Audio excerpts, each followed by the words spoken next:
Fear is lucrative. Fear is big business. One of the more odd and perhaps more extreme examples is this.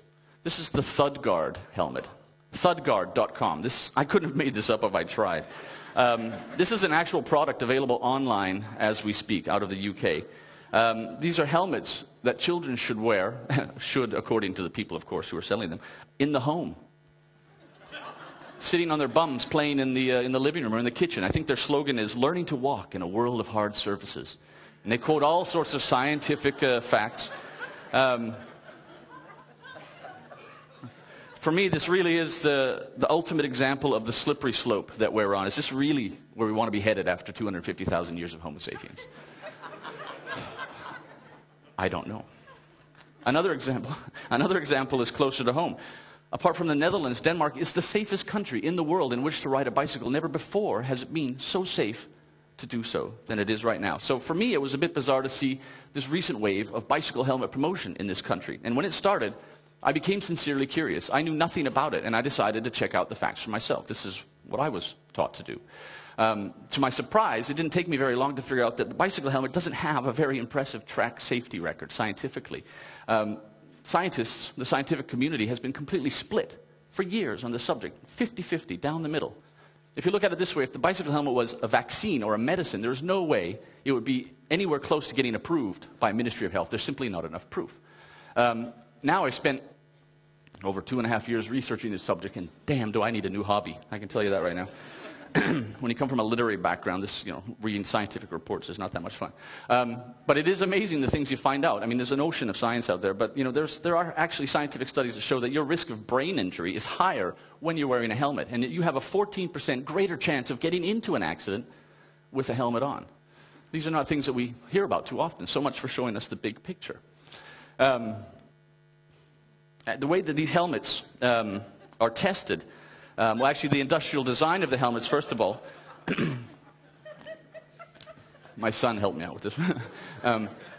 From an industrial design perspective, these helmets are designed, I found out, to protect the head from non-life-threatening impacts in solo accidents under 20 kilometers per hour. We can all hear that that excludes getting hit by a car, so please don't do that, whether you're wearing one or not.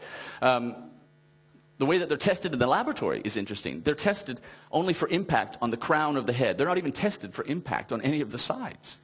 And actually, the test that they go through in the laboratory is nothing more than a simulation of a pedestrian falling and hitting their head on the sidewalk. So I thought, wow, it's true. Wow, wouldn't that really make them great for, pedestrians? I was surprised to find out that pedestrians have a higher risk of head injury than people on bicycles do.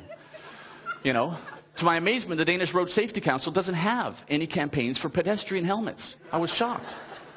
So I made one for them.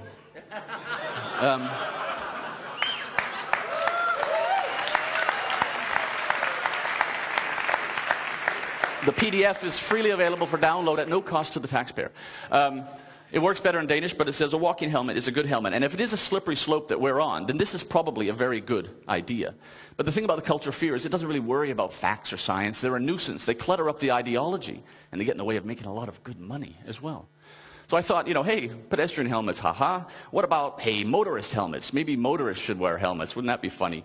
Boy, was I amazed when I found out that motorist helmets have actually, in all seriousness, been invented.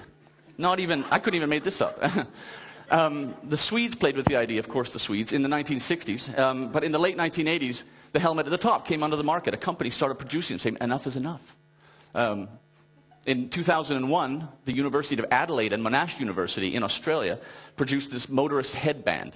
They did so after an Australian government study showed that that country could save up to $400 million a year in reduced injury and death, reduced societal harm, as it's called, if everybody inside the cars were wearing protective headgear, even with seatbelts and airbags.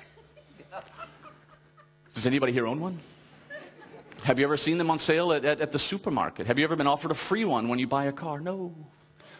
God, that might be logical or rational. Another teaser, sorry. I've discovered, well, I didn't discover, but the helmet industry is actually very interested in everybody buying their products. There's No surprise there. I discovered that one of the other main promoters of helmets is the insurance industry, even in this country. Again, no-brainer as to why.